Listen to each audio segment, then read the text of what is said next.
Në SMEN janë ata. Një sekundë, lëre biznesmen, pjesa më e madhe e koncesioneve janë në SPAK. Janë në SPAK. Tani kjo nuk është një arsye mjaftueshme për të kuptuar që kemi të bëjmë me një afer korruptive. Po dakord, pra, ai ka dhënë shteti. Me zor, ka shku, e ka kapë deri nga punë dorë në xhep. Ka nevojë për një bashkëpunim, ë? Çfarë thot bashkëpunim? Pa një tani nëse Vil Manushi merr koncesionin e çeka, të lutem, nuk e di. Është një nga biznesmenët më të vjetra të Shqipërisë. Nuk ka rëndësi, në momentin që është futur në pazar me Diramën, në momentin që është futur në pazar me Diramën, dhe ka vjedhur qytetarë shqiptar, duhet të dalë para drejtësisë dhe kontrata koncesionare duhet anullohet. Është shumë e thjeshtë. Por kjo blen për gjithë. Dhe këtu kush ka futur duar? Ka modeli sa Berishës, si ata ishin biznesmen dhe luanin sipas rregullave. Dhe është modeli Diramës që kur ai erdhi në pushtet, aty duhen oligarka ata ka futur duar. Ata janë shërbëtorë të pushtetit. Kush ka futur duar? Vërtetën skuptohet asgjë. Kjo vlen për zotin Miqolla. Kush ka futur duar në xhepat e qytetarëve? I ka futur si viktim, si bashkëpunëtor, si iniciator, si pushtetar, nuk ka asnjë rëndësi. Duhet dalë para drejtësisë dhe duhet të kthej para. Duhet të kthej para. Në gjem në këmbë. Hyrja ti biznesmen që denoncova atëherë për Delaware. Jo, mori tenderi tjetër ai, vazhdon njësoj. Shiko, po s'kishte drejtësi. Është vizioni, është jo pra jo. A do të bëjmë dhe debat për drejtësinë se kanë dalë se kush e ka drejtësinë sot? Po ky është muhabet tjetër, po më që flasim duke biznesmenët. Edhe një herë, nëse ju nuk identifikoni Gjarprin, po kush real, po më thua mua dhe po këtë po të them. Keni folur gjithë kohës në fajin e Kasalionit pushoj. Me Gjarpri është Edi Rama. Po këtë mëll, po thojeni pra. Tash fillohet fal dy gjëra Gjarpri. Si thonë me popullin 3 paqëdashës. Po ju pa ju shtyp po të Gjarprit këtë. Nuk mund të keq. Këtë e themi për keqja. Tash do të thonë një gjë tjetër. Jo, ju do thonë një gjë tjetër. Unë kam 12 vjet që i them to. Po kush e ka thënë një gjë tjetër për të thënë? Kush e ka thënë? Për ditën e dikuar kush është problemi? Po ky Delaware do zotëri. Ky bëri të njëjtën gjë edhe kur ishte Berisha koka Gjarpri. Cilën ka bërë? Unë nuk po përpiqem të them që Rama ka qenë Berisha i mesoj. Po përpiqem që mekanizmi është shumë i vështirë për të gjetur. Në kohën e Sali Berishës tendrat e merrte Bektelenka. Jo këta. E kupton? Mekanizmi është kaq shumë i madh. Kohën e Sali Berishës tendrat e merrte Bektelenka dhe aktori i Greqisë. Se nuk mjafton ta kohën e Tiranës për zonë gjithë ta kompaninë do luftoj oligarkia për shkak Tani unë jam dakord që ta shohim biznesin si armik. Se kanë dhe procedurë dhe procedure. Unë asnjëra nga këto nuk diskutoj që dorë valla, biznesi është ai që është. Pa diskutim kush ka gabuar le të ashtu. Por ama ne këtu ka nevojë për rikthimin e rregullave të lojës. Si biznesmen, po se gjova atë. Unë gjova që fajin e ka biznesi dhe praktikisht Tirana s'ka asnjë faj. Unë do të kundërshta. Nëse biznesi i një oligarku, si themon oligark, ka marrë një koncesion 100 miliona euro. Që ja ka dhënë qeveria. Po, qeveria. Që ka marrë qeveria, se ka dhënë qeveria, nuk ka rëndësi kjo moment. Ndër cilat 1% e konsiderueshme është vjedhja. Mirë, po ky biznes ka dhënë 200 punëtor. Tani çfarë do bëjmë? Do themi le të vjedhë se ka 200 punëtor? Jo, nëse ka vjedhur, duhet t'i jap llogari, duhet shkojë në burg, duhet i konfiskohet pasuria e paligjshme, madje nga burgu ai le të shes aksionet e bizneseve të ndershme dhe biznesi vazhdon, se sipërmarrja vazhdon edhe me sipërmarrës tjetër. Kjo që thua ti. Tani ka ndryshuar koha. Kur firmos qeveria, kjo kompania oligarkë që quhet ti, ta merrte kontratën e anullimit, ta çonte atje në arbitrazh me 106 milionë euro si ai. Italiani. E ke pasur në arbitrazh dhe shteti ynë transport deri qeveria. Dhe kishte drejt shteti ani kur thoshte. Ka qenë burimënç edhe pse ka qenë as problemi. Qeveria është problemi. Do ju marr vetëm Gjarpri është problemi. Nuk bëhem dakord me shtipon e Gjarprit. S'kemi rënë dakord për asgjë. Marr vetëm një shembull nga vetëm një shembull që të bëj një pyetje. Për dallimin, sepse versioni i Zollit Koka, që është dhe më i përhapur në Shqipëri, është që këtu kemi një pushtetar aq të fortë si puna e Putinit, edhe këta oligarkë janë ca fakir që nuk dinë si të orientohen. Bukur fort. Unë mendoj që Edi Rama është shumë i korruptuar. Është dhe shumë i pushtetshëm në kuptimin politik. Por oligarkët si grup social, ekonomikisht janë më të fortë se ai. Dhe po ju bëj një paralelizëm. Marrim rastin e Rusisë Putinit. E imagjinoni do të një oligark që shkon në dasmën e djalit të Navalnit? A imagjinoni do të një oligark rus? E shkrim. Ndërkohë që oligarkët shqiptar mund të livadhisin me Sali Berishën, mund të bëjnë ujdira me Sali Berishën dhe si gjet asnjë gjë. Këtu s'ka si dyshim nga politikanët e vjetër që shkojnë në tjetër dasëm. Oligarkët do ishin... Dasmat dhe vakit janë institucione të shenjta për shqiptarët, zotri.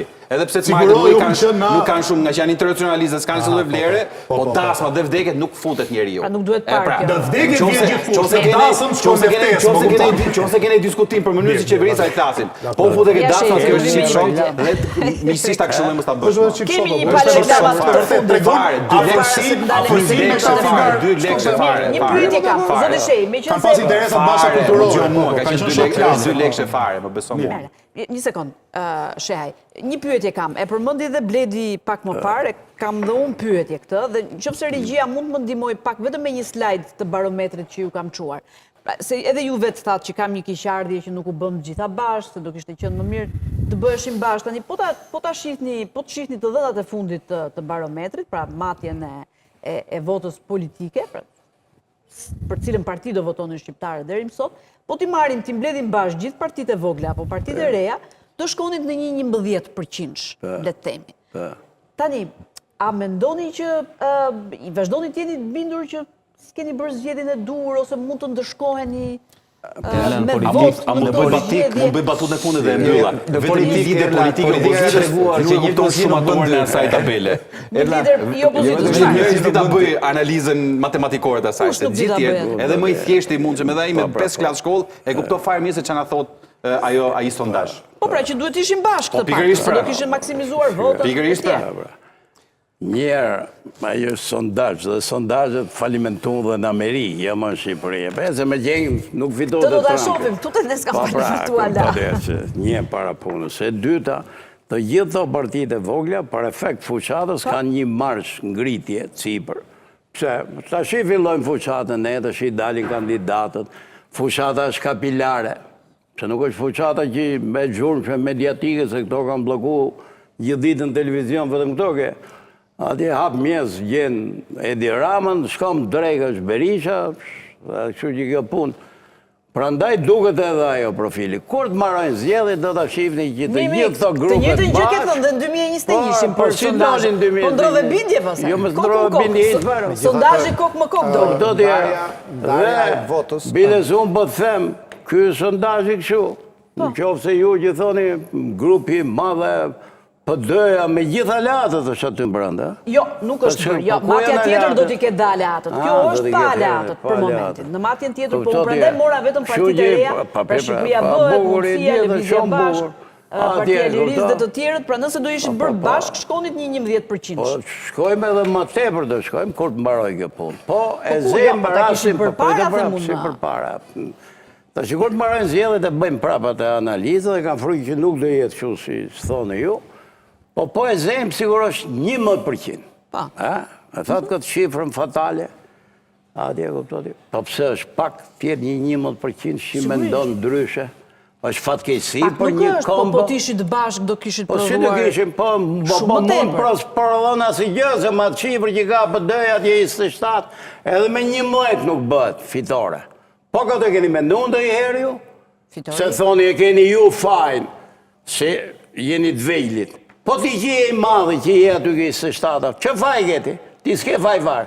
So kjo u bëzi puna e Zopit, që thot ti më turbulon në ujtë mua, a ishe cipër. Kjo dhe 19% pa vendosur. Kjo dhe 19% pa vendosur. Pa do pa vendosurit mund vendosen këne. Por mund vendosen dhe atë, në qofse fryma, ngrihet edhe për ndryshim, mund votojnë dhe mund shkojnë dhe mund të bëjë Waterloo pastaj për opozitën e pretenduar bashkuar që s'modhe kur. Kjo analizë që bëni ju nuk është se tregonet të gjithë mundësit që ka. Plus që ta thash, unë e konsideroj pozitive çdo iniciativë të re, pamërësi se këto zotrit, fatkeqësisht, kanë kriju dhe i lloj rivaliteti e gjë, ta thash, unë çdo lojtar të ri që ta gjë vetëm shehin se Arlini e sqaroi pak a shumë se nuk bashkohet me. E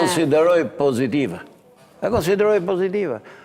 A nisen nga interesa personale, a ka një grup nga mbrapa, a e mendojnë ndryshe, a ka ardhë koha për të bërë ky lloj hapi, se do dhe guximin kjo punë.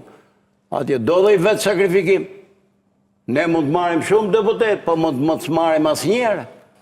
Po s'është fundi botës kjo punë. Kuptoti? Se çfarë na afron ne, partia e madhe, demokratizim, liri, mendim ndryshe. A i të afron një vënd aty, hajde punon shërbëtor, thot. Zdu me punon me shërbëtor. Me thënë drejten, jo në kuptimi këshu, po e zem atje, po sepse nuk mund pranoj, po të njëjtët njerëz, po të njëjtët ide. A kuptoj, e mendoj ndryshe dhe kam të drejta, mendoj ndryshe. Ti më thëmë, o të bësh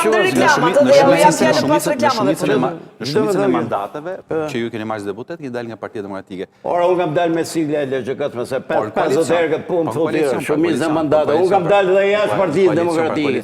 Që thotë, koalicion pra kam dalë. Pse atëherë ta ka diktuar, po ta kësaj herë rrezikon ta diktoj zërin? Sepse u bëhe mërzitshme. Është po e njëjti problem, po mërti, po të njëjtët njerëz.